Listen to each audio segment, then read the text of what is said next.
नमस्कार. खूपच महत्त्वाच्या उपयुक्त टिप्स. चला तर वेळ न घालवता व्हिडिओला सुरुवात करूया.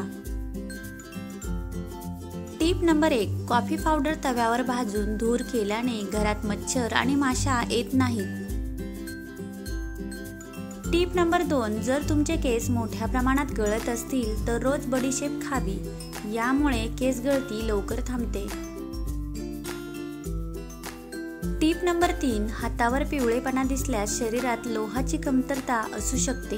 अशा परिस्थितीत केळीचा वापर करणे फायदेशीर ठरू शकते. Tip number 4. सतत कोणत्या ना कोणत्या कारणाने भीती वाटत असेल तर याने किडनी कमकुवत होते. Tip number 5. मक्याचे कणीस खाल्ल्याने आपल्या शरीराला जास्त प्रमाणात विटामिन आणि जीवनसत्व मिळतात. यामध्ये विटामिन डी, सी, बी सुद्धा असते, ज्यामुळे ज्या व्यक्तींना या विटामिनची कमतरता आहे त्यांनी हे कणीस खाल्ले पाहिजे. Tip number 6. जर च्युइंगम खात खात कांदा कापला तर डोळ्यातून पाणी येत नाही. Tip number 7. वजन कमी करण्यासाठी देखील मक्याचे कणीस फार फायदेशीर ठरते. तसेच मक्याचे कणीस खाल्ल्याने तुमचे कोलेस्ट्रॉल नियंत्रणात राहते. यासोबत हृदयविकाराचा धोकाही कमी होतो. जे लोक मधुमेहाचे रुग्ण आहेत त्यांच्यासाठी मक्याचे फायबर वरदानच असते. Tip number 8. पोटाची चरबी कमी करण्यासाठी बदाम रात्रभर पाण्यात भिजत ठेवा आणि सकाळी रिकाम्या पोटी त्याचे सेवन करा. महिन्यात असे केल्याने पोटावरची चरबी कमी होते. Tip number 9. लिंबू आणि आल्याचा रस एकत्र घेतल्याने पोटाची वाढलेली चरबी कमी होते. Tip number 10. कुठलेही फळ कापत असताना तिरपे कापले तर त्यातील ज्यूस खाली पडत नाही. Tip number 11. केस विरळ होत चालले असतील, केस गळती मोठ्या प्रमाणावर होत असेल, केस रखरखीत जाणवत असतील तर तुम्ही हा उपाय अगदी नियमितपणे करू शकता.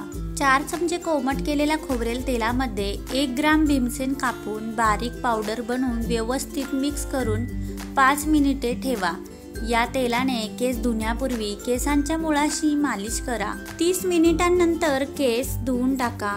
आठवड्यातून 2 वेळा हा उपाय केल्याने केसांच्या समस्या दूर होतात. Tip number 12. उभे राहून कधीही पाणी पिऊ नका. यामुळे सांध्यांमध्ये वेदना सुरू होतात.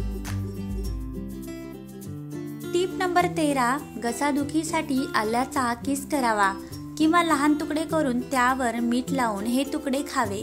घसादुखी लगेच थांबते.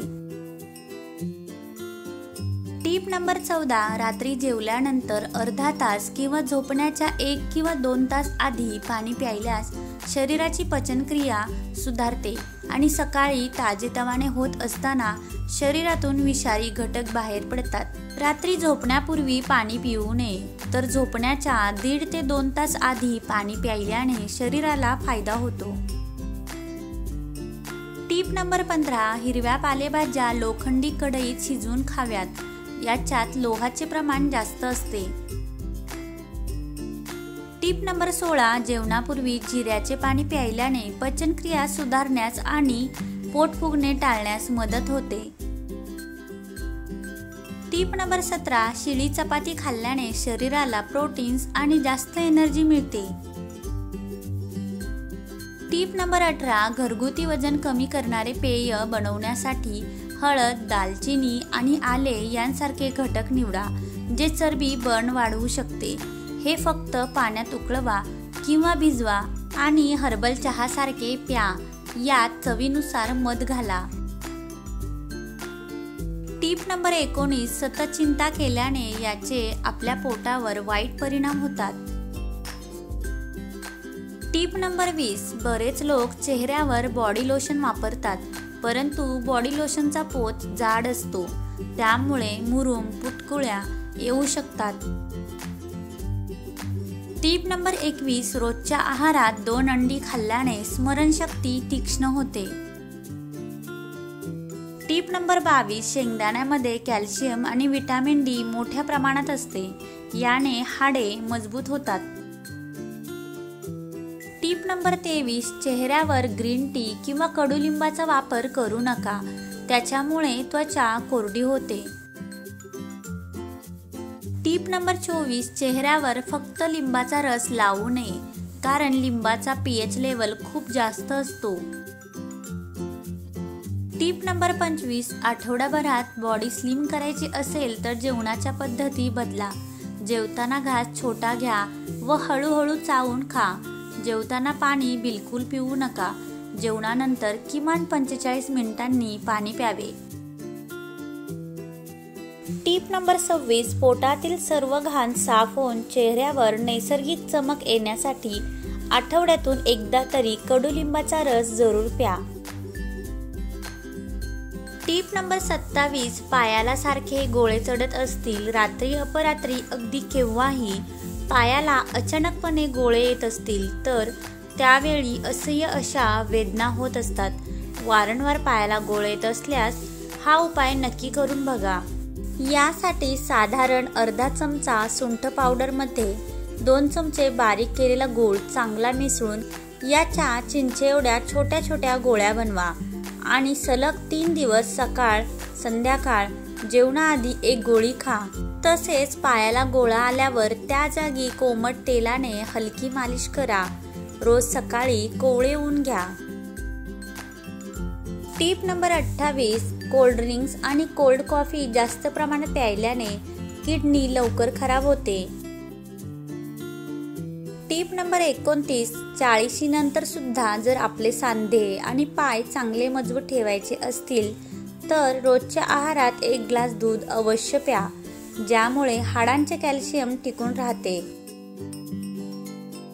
टिप नंबर 30, डोके खूप ठणकत असेल तर काही लवंगा थोड्या मिठात मिसळून त्याची पावडर तयार करून घ्या. या पावडरला एका बरणीत भरून ठेवा. जेव्हाही डोकं दुखू लागेल की या पावडरमध्ये कच्चे दूध घालून पेस्ट करून ही पेस्ट माथ्यावर लावावी. लगेच डोकेदुखीत आराम मिळतो. टिप नंबर 31, गरोदरपणात संत्री खाल्ल्याने रोगप्रतिकार शक्ती वाढते. याचबरोबर होणाऱ्या बाळाच्या मेंदूचा चांगला विकास होतो. टिप नंबर 32, बेसन पिठात थोडी हळद आणि खोबरेल तेल घालून मानेवर हातापायावर चोळल्याने त्वचेवरील काळपटपणा निघून जातो. टिप नंबर 33, डोळ्यांखाली काळी वर्तुळं असण्याचे मोठे कारण म्हणजे शरीरात पाण्याची कमतरता. यामुळे बॉडी सतत हायड्रेट ठेवा. दर अर्ध्या तासाने पाणी पित राहा. टिप नंबर 34, ओवा आणि साखर गरम पाण्याबरोबर घेतल्याने पोटदुखी कमी होते. लहान बाळांमधील पोटदुखी कमी करण्यासाठी पोट सुती कपडा गरम करून शेका. अगदी स्थाने बाळ असेल तर बाळाच्या आईने ओवा चावून बाळाच्या बेंबीवर तोंडानेच वाफारा सोडला तरी देखील पोटदुखी कमी होते. गॅसेसमुळे जर बाळाचे पोट दुखत असेल तर मात्र हिंग पाण्यात घालून त्याचा लेप बेंबीभोवती लावल्याने आराम पडतो. टिप नंबर 35, खोकल्याची एकसारखी ढास येत असल्यास अख्खा सालासकट वेलदोडा गालामध्ये धरावा किंवा कात आणि साखर यांचे एकत्र मिश्रण चघळावे. टिप नंबर 36, अति प्रमाणात मसालेदार तिखट खाऊ नका. याने शरीरातील उष्णता वाढते व चेहऱ्यावर पिंपल्स येतात. संपूर्ण व्हिडिओ पाहिल्याबद्दल मनापासून आभार. तुम्हाला ही सर्व महत्त्वपूर्ण माहिती आवडली असेल तर व्हिडिओला एक लाईक नक्की करा. याचबरोबर हा व्हिडिओ आपल्या मित्रपरिवारासोबत जरूर शेअर करा. असेच महत्त्वाचे व्हिडिओ पाहण्यासाठी चॅनलला नक्की सबस्क्राईब करा. धन्यवाद.